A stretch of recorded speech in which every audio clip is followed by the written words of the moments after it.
Assalamualaikum warahmatullahi wabarakatuh.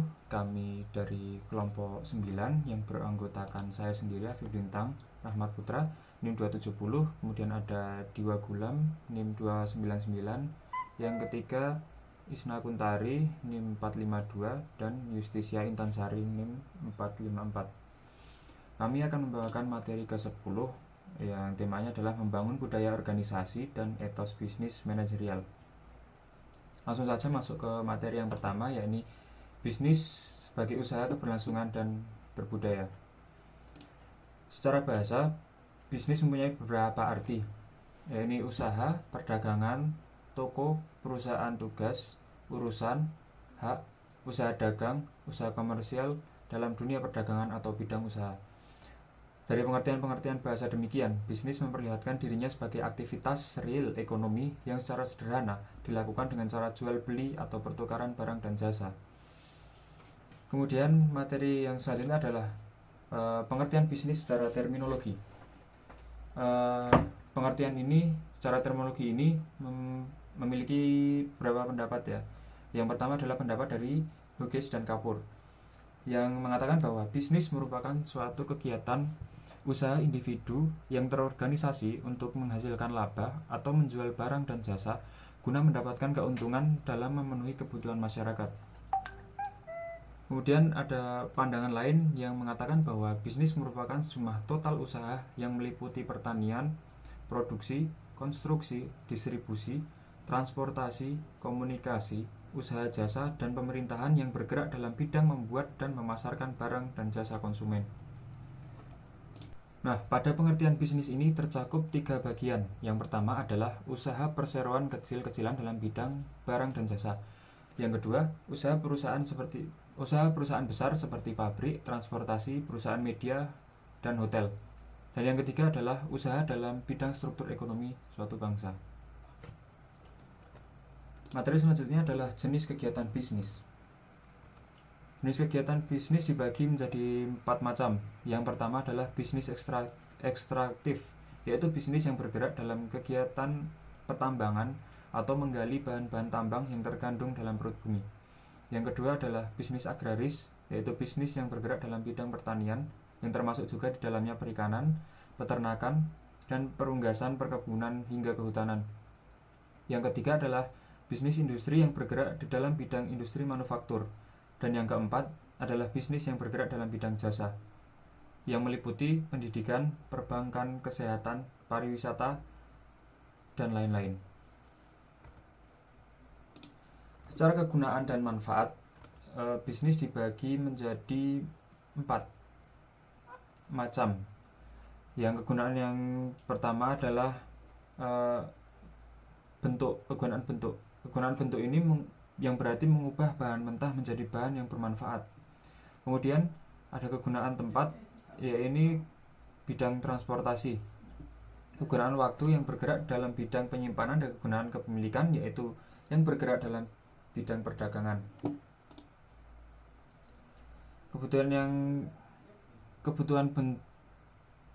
Kebutuhan waktu ini bergerak dalam bidang penyimpanan, dan kegunaan kepemilikan yang bergerak dalam bidang perdagangan. Sedangkan kegunaan kepemilikan yaitu kebutuhan yang tak terlepas dari kebutuhan manusia, yang terdiri dari kebutuhan fisiologi, kebutuhan rasa aman, kebutuhan sosial, kebutuhan harga diri, dan kebutuhan aktualisasi diri. Kemudian ada jenis bisnis menurut motifnya. Yang pertama adalah profit motif, atau menjalankan usaha untuk mencari keuntungan. Pada bisnis profit motif ini tujuan utamanya adalah mencari keuntungan, dan keuntungan tersebut adalah sebagai kompensasi dari resiko bisnis tersebut. Kemudian jenis bisnis yang kedua adalah non-profit motif. Non-profit motif ini tujuan utamanya bukanlah mencari keuntungan, bukan seperti profit motif. Namun profit motif ini tujuannya adalah bersifat sosial, seperti yayasan atau lembaga pendidikan. Walaupun demikian, lembaga atau perusahaan non-profit motif tetap memerlukan etika bisnis.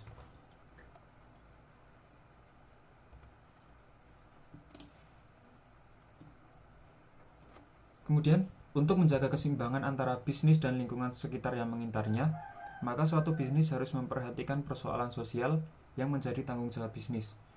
Tanggung jawab sosial bisnis ini meliputi problema-problema sosial yang meliputi atau seperti kebersihan, kesehatan lingkungan, pelestarian lingkungan, dan ketertiban masyarakat. Materi selanjutnya akan dibacakan oleh teman saya. Assalamualaikum warahmatullahi wabarakatuh. Saya Diwa Gulam Fajrin Komarudin akan melanjutkan presentasi dari teman saya, yaitu membangun korporat Islami. Ada 3 aspek spiritualitas. Yang pertama yaitu murah hati. Itu contohnya seperti sopan santun, pemaaf, kompensasi, menghilangkan kesulitan, dan memberikan bantuan.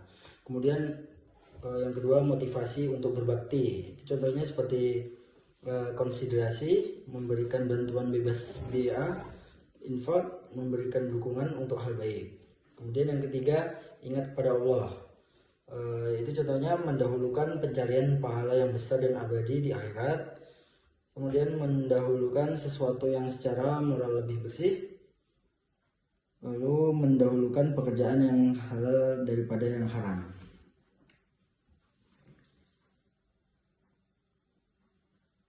Kemudian membangun budaya kerja karyawan. Apa itu membangun budaya kerja karyawan? Perusahaan Islam sepantasnya memiliki nilai yang inherent dalam dirinya sesuai dengan Al-Quran dan Sunnah serta digabungkan dengan kode etik Islam. Nilai budaya kerja merupakan persoalan penting yang harus ditumbuh kembangkan dalam suatu organisasi. Sebab dengan nilai budaya kerja akan ditemukan dan dimantapkan, yaitu yang pertama ada pola tingkah, hasil karsa dan karya. Kemudian persepsi terhadap nilai dan lingkungan, makna serta pandangan hidup. Kemudian hasil dari hidup, kebiasaan serta proses seleksi. Kemudian interdependensi lingkungan sosial dan non sosial. Lalu manfaat budaya kerja karyawan. Persoalan etis mewarnai hubungan antara pekerja dengan perusahaan, terutama berkaitan dengan persoalan kejujuran, kerahasiaan dan konflik kepentingan. Dengan demikian, seseorang pekerja tidak boleh menggelapkan uang perusahaan dan tidak boleh membocorkan rahasia perusahaan kepada orang lain. Perilaku tidak etis lain terjadi ketika para manajer menambahkan harga palsu untuk makanan dan pelayanan lain dalam pembukuan keuangan perusahaan mereka. Hal itu dilakukan karena mereka merasa dibayar rendah dan ingin mendapatkan upah yang adil. Pada saat yang lain, hal ini dilakukan semata karena ketamakan. Bagi para pekerja muslim, Allah Subhanahu wa taala memberikan peringatan yang jelas di dalam Al-Qur'an. Yaitu katakanlah Tuhanku hanya mengharamkan perbuatan yang keji, baik yang nampak ataupun tersembunyi, dan perbuatan dosa melanggar hak manusia tanpa alasan yang benar. Kemudian manfaat budaya kerja bagi pihak-pihak yang terkait dalam organisasi perusahaan.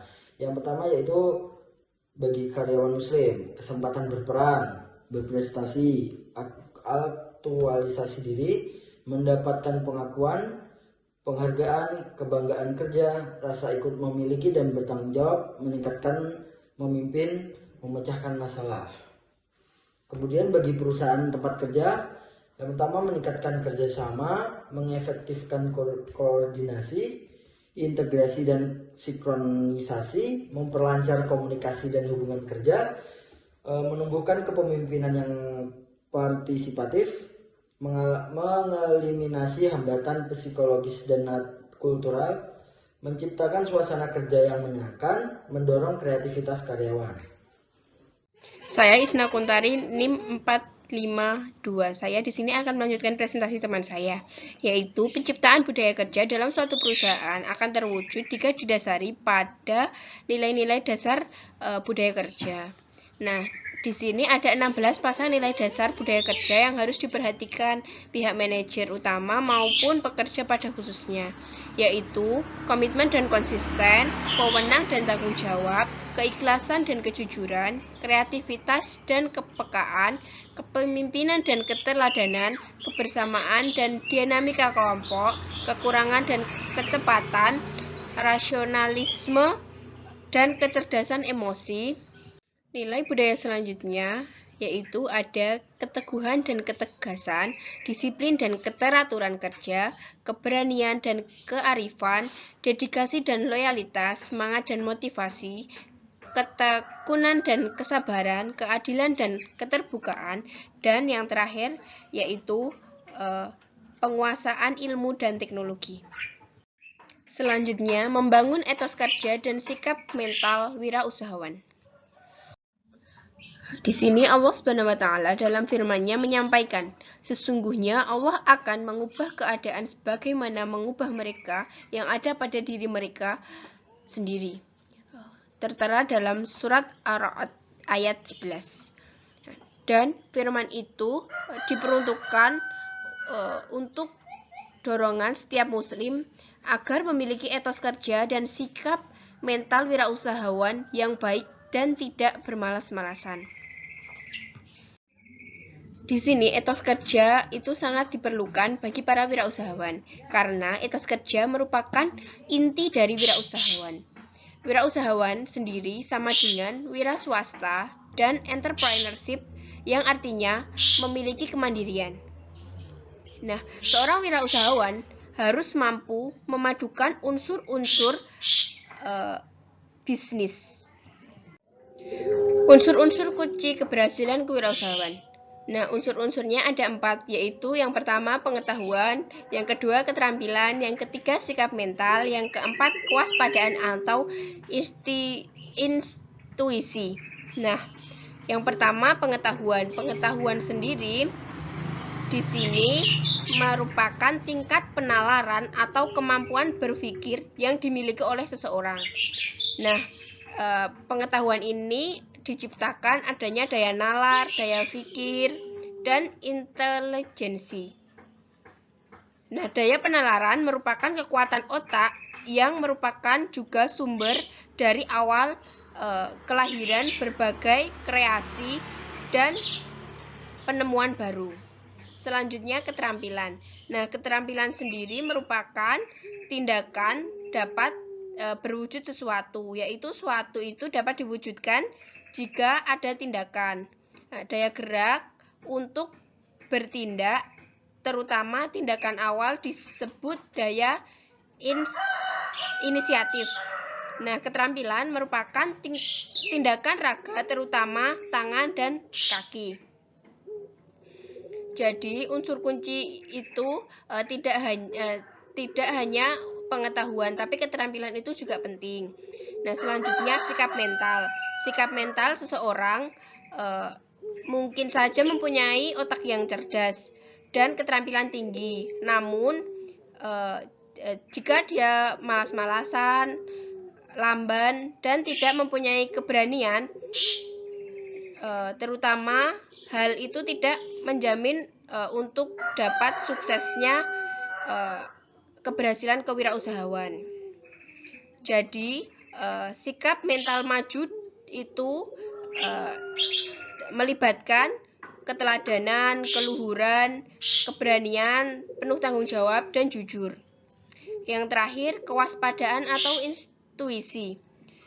Nah, itu merupakan faktor lain selain kecerdasan penalaran, keterampilan, dan sikap mental yang berpengaruh atas sukses seseorang. Nah, daya intuisi ini merupakan daya ramal atau dikenal juga dengan feeling seseorang yang sulit digambarkan apakah itu hasil pemikiran atau khayalan.